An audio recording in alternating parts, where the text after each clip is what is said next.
I'm still not sure if this camera's a bit too dark. I got a new camera and I'm bouncing the ring light off the wall now as opposed to staring me in the face, and I haven't decided if it's too dark. Let me know. But we're talking about Guardians of the Galaxy Volume 3 today, which comes out everywhere on May 5th on Friday, and we're recording this tonight, May 3rd on Wednesday. I'm going to try and get this out as soon as possible, so it may still be May 3rd by the time some people see it, but I absolutely love this movie. I have to talk about it without slamming my elbow on the desk, ideally, because it was just a phenomenal film. I genuinely loved it, and I want to kind of run through all the things that I really liked. The couple of things I think that weren't quite as strong, or maybe something that maybe detracted it a tiny bit, but I will lead into it immediately by just saying makes Guardians of the Galaxy the best trilogy in the MCU, and I say that with complete confidence. There's no question, there's no shadow of a doubt.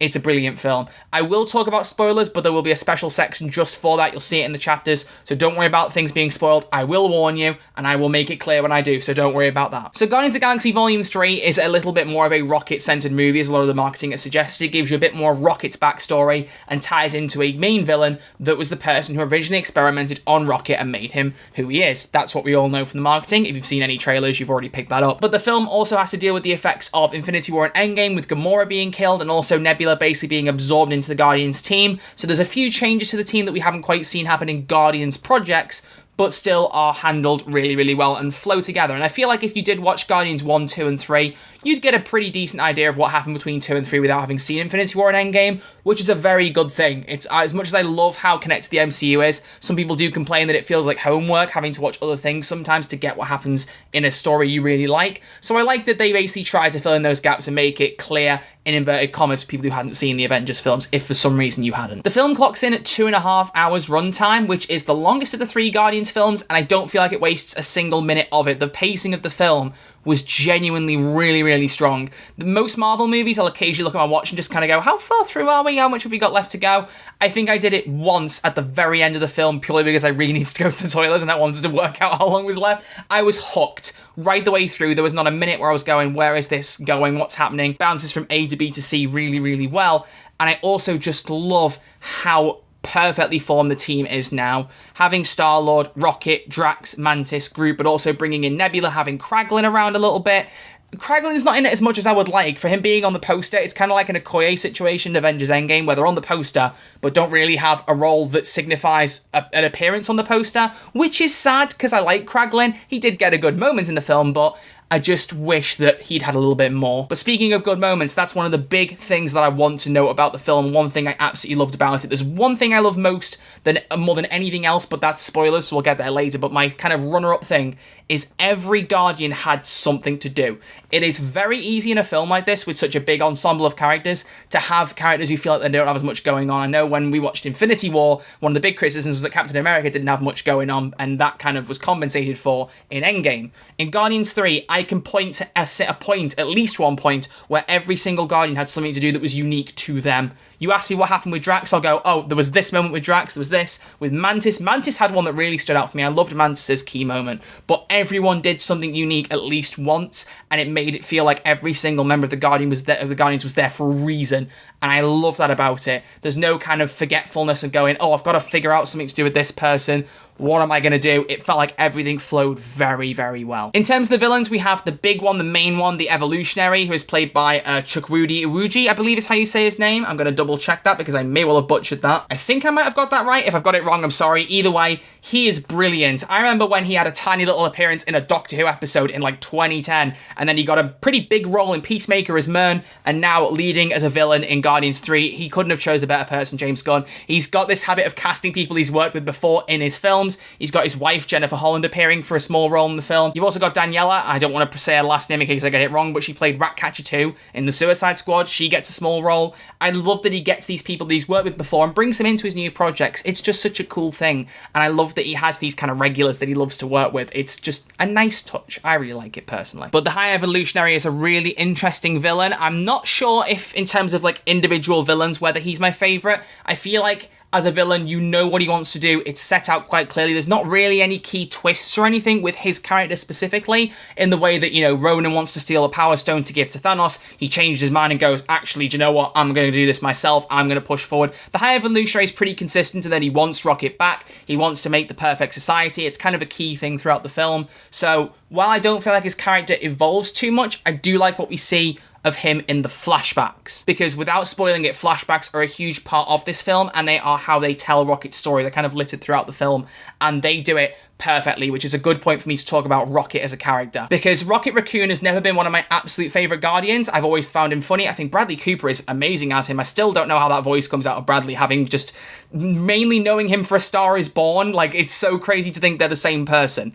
But Rocket Raccoon getting his kind of how he came to be story, getting slid into these films finally. I mean, in the first Guardians, you see the machinery on his back and it's not explained too much. There's the odd line here and there that kind of hints to it.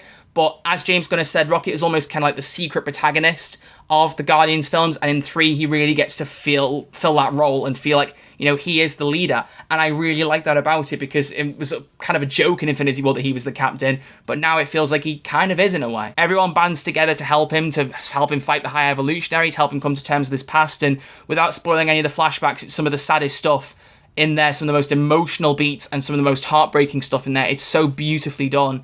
Though I should note there's kind of a little bit of like animal cruelty in there because of the nature of High Evolutionary experimenting on animals. It's quite heavy in places, but I think it's done respectfully in as much of a sense as you can say for comic book animals being experimented on by a superhuman villain. So you get the idea, but basically that's the gist. But I really like the flashback elements, and I like how they tie into the High Evolutionary's character. So even though he's not the most kind of constantly changing villain or, you know, kind of revealing new motives kind of villain, I think that he is a really interesting villain and serves a good purpose for this film. But this film is very much the Guardians film rather than his, and it focuses on the Guardians of the Galaxy, and it does that brilliantly. But there is one other villain, and it's the only real downside I have to this film, which is Adam Warlock, played by Will Poulter, who I think did a pretty good job. The problem was there just wasn't enough of him. In my personal opinion, the only thing this film could have done better was giving us more of Adam Warlock.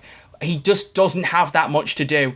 Again, he has a couple of moments that are quite good, and it's like that with every character. Every character has at least something good going on, but for someone who was marketed as kind of like the secondary villain, if you compare it to, say, Quantumania, he didn't get nearly as much time as MODOK did against Kang. So I just would have liked to have seen a bit more of Will playing Adam Warlock. So maybe that's something we'll get fixed in the future. I can't really say too much without spoiling the film, but I would like to see more of Adam Warlock. I think it could be a really cool character, and I'm hoping that, you know, someone picks up on that and does something with it. That's as much as I can say, because I want to be careful here. But aside from that, it's just a genuinely amazing theatre experience where it doesn't feel like a second is wasted. Everyone has something to do. The soundtrack is just perfect. I've got to talk about the soundtrack, because one of the most important things of a Guardians film is the soundtrack. The film's actual score kind of takes a back seat compared to the licensed songs that James Gunn used. I mean, he said it himself. Sometimes he picks the song before he even writes the scene. It's an integral part of the Guardian film's formula. And again, the needle drops are just perfect. I love that both the main songs we got from trailers, Since You've Been Gone and In the Meantime, both appear in the film. Usually you get a cool song pop up in a trailer and the chance of it showing in a film are quite slim, but I love that both showed up. I thought that was great, and I got to kind of like sing along with them because they're the ones that I'd listen to the most, because I tried to stay away from the rest of the Awesome Mix to kind of go into it fresh, in inverted commas. But the needle drops were all fantastic. It makes me just want to get every Awesome Mix on vinyl, to be honest with you. There's just some really, really good tunes in there. But the music is very well done. The whole cinematography, the visual effects, I didn't notice any issues with them. I'm not normally someone who picks these things up, but I thought it looked very, very visually impressive. There was some really cool, like, jaw-dropping set pieces done in this. And all in all, just a really, really strong film. So that is going to pause for my spoiler-free section, because I want to talk spoilers, but not even too many. There's just one real thing I want to talk about. So here's your spoiler warning, because the thing I love most about this film is that no Guardians die. I cannot believe I'm saying that. I was convinced someone would die. Everyone was discussing it. And actually, funnily enough, on Twitter, when the Guardians Twitter account started posting every day saying this many days to the film, and they kept putting up pictures of different characters every day, they did one for Drax, and someone commented underneath going, I can't wait to see him die in the film. And someone replied to it saying, bro, if you've seen the script leaks, don't share them on Twitter. And I was looking going, oh, so Drax is dead then, is he? And I'm so glad that he wasn't. There are a few fake out deaths in this film, but the thing with it is that the trailers kind of spoiled it for me that I knew they wouldn't die. For example, I knew that Drax wouldn't die when he got shot a couple of times, because I remember a few scenes later in the film that we hadn't seen. And unless it was an Infinity War situation with that big group shot not being there, which it couldn't have been, there were just too many trailer shots I hadn't seen. Same thing with Rocket. You could argue that the trailers in this case maybe didn't do the film justice, because while it looked really good, it spoiled a couple of beats where I kind of thought, well, they're clearly not going to die because there's more to come. But because it was done so well, it doesn't bother me. I think if the deaths had been like really cheap fake outs, I might have been a bit annoyed going, well, I knew this was coming and it doesn't feel that deserved, but James Gunn is a genius with this stuff. And I'm also very happy to say that before I started recording this, he liked my tweet reviewing the film. So that's cool. You know, it's just a director replying to a tweet, but that kind of thing, it's nice to see. Has he ratioed me? I'm just going to check this because I actually kind of hope he has. He hasn't. I've got nearly 200 likes in the tweet and he's got 134. That would be the one time I wouldn't mind getting ratioed on Twitter. If it's by James Gunn, I'm going to accept it. That's perfectly valid. But yeah, so I just love that everyone gets a happy ending. Star-Lord goes back to Earth to see his granddad. That's amazing. Mantis goes off to find herself. Kind of surprised me, but when she explained it, I was like, I get that, to be fair. She's not really had time to learn who she is, and she gets to have that chance. I think that's brilliant.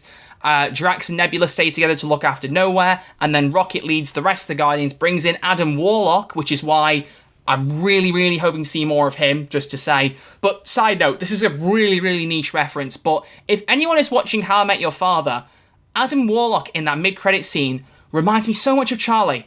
Like, if anyone's seen How I Met Your Father, please tell me if you agree with me when you've seen the film, because I couldn't unsee it. Like, the way he spoke and like his body language, so Charlie. I don't know what that was about, but I loved it. But I love that we get a kind of new-ish Guardians team. Rocket leading it means we could see Guardians in the future as a separate team, but Gamora won't be there. Drax and Nebula probably won't show up. I mean, if they don't appear again, that's fine. I think Nebula may show up. I know Dave Bautista said he's done. Maybe Mantis will show up again, but the end of the credits did say Star-Lord will return. So maybe, I think there's something called a Star-Lord Grounded comic where he's stuck on Earth. They could kind of follow up on that. Or it may just be that he shows up in Secret Wars or Kang Dynasty.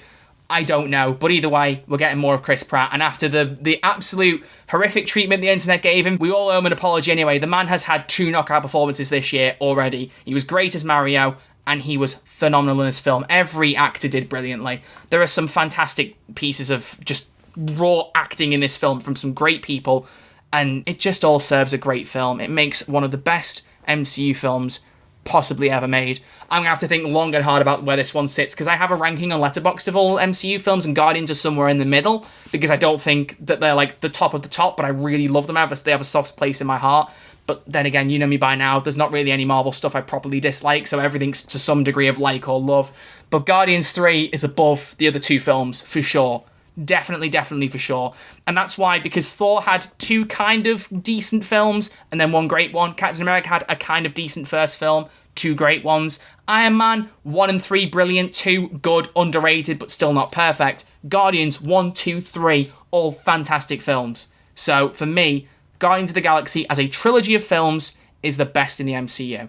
And I think that's a good place to close out the video. So those are my thoughts on Guardians of the Galaxy Volume 3. What did you think of the film? Have you seen it? If you have seen it, please do let me know what you think. I'd love to know your opinions. But if not, go and watch it soon. I mean, you probably skipped the spoiler section maybe to see the conclusion, or you just turned the video off. I don't know. But if you have enjoyed it, please give it a thumbs up. I greatly appreciate it. And drop a subscribe. Because like I said, Star Wars video coming out very soon. It was meant to come out before this, but really, since I've seen the film, I should just get this video out as soon as possible. It makes sense, right? So thank you all very much for watching. Greatly appreciated. My name is Troy, and these are my thoughts.